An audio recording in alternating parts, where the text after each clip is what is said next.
साल 1857 यह सिर्फ एक वर्ष नहीं बल्कि एक ऐसा तूफान था जिसने ब्रिटिश साम्राज्य की नींव हिला दी थी। क्या यह केवल सिपाहियों की बगावत थी या फिर यह पूरे भारतवर्ष के लंबे समय से दबे असंतोष की ज्वाला थी? आज हम जानेंगे 1857 की क्रांति की कहानी, जहां बहादुरी, बलिदान और विद्रोह ने मिलकर भारत की आजादी के पहले अध्याय को लिखा। ब्रिटिश ईस्ट इंडिया कंपनी के शासन ने धीरे धीरे भारतीय राजाओं को गद्दी से हटाना शुरू किया। किसानों से जबरन कर वसूला जा रहा था, समाज की परंपराओं पर हमला किया जा रहा था और सैनिकों की आस्था को ठेस पहुंचाई जा रही थी। यह असंतोष वर्षों से भीतर ही भीतर सुलग रहा था, बस जरूरत थी एक चिंगारी की।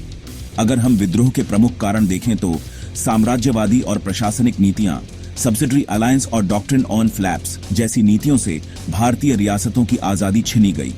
झांसी, नागपुर, अवध जैसे राज्य बिना वारिस के ब्रिटिश साम्राज्य में मिला दिए गए। आर्थिक और सामाजिक कारण, ब्रिटानी जमींदारी, रैयतवाड़ी, महलवाड़ी व्यवस्था ने किसानों की कमर तोड़ दी।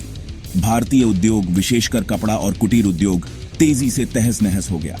सामाजिक नीतियों और धर्म पर आघात, सती प्रथा, बाल विवाह आदि पर बिना आम सहमति के कानून बनाना, मिशनरियों के माध्यम से धार्मिक दखल तथा अंग्रेजों के पक्षपातपूर्ण व्यवहार से जनता में असंतोष गहराया। सैन्य असंतोष, भारतीय सैनिकों को कम वेतन, पदोन्नति में भेदभाव और उच्च पदों से वंचित किया जाता था। समुद्र पार सेवा अनिवार्य करने जैसे आदेश भी उनकी आस्था के खिलाफ थे। 1857 की शुरुआत में सैनिकों को नई एनफील्ड राइफल दी गई, जिसमें इस्तेमाल कारतूस में गाय और सुअर की चर्बी मिली होने की अफवाह फैल गई। इससे हिंदू और मुस्लिम दोनों ही समुदाय आहत हुए। मार्च 1857 में बैरकपुर के मंगल पांडे ने विरोध जताया और अंग्रेज अफसर पर गोली चला दी, जिससे क्रांति का बिगुल बज गया।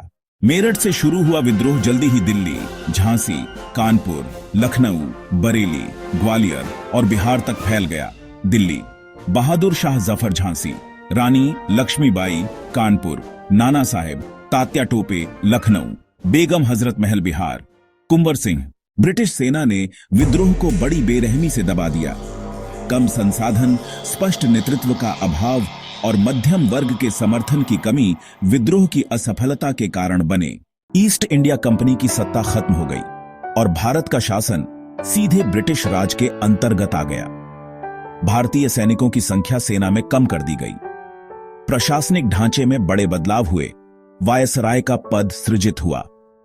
भारतीय राजाओं को रियासतों के अस्तित्व का भरोसा दिया गया। विद्रोह को लेकर मतभेद हैं।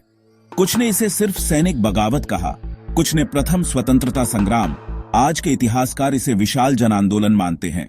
1857 की क्रांति भले ही सैन्य रूप से असफल रही, लेकिन इसने भारत में राष्ट्रीय चेतना जगा दी और स्वतंत्रता आंदोलन की नींव रखी। यह संघर्ष बगावत नहीं, एक नई जागृति थी जिसने इतिहास की दिशा बदल दी। ऐसी और जानकारीपूर्ण कहानियां सुनते रहें। वेक अप क्लासेस को लाइक, शेयर और सब्सक्राइब जरूर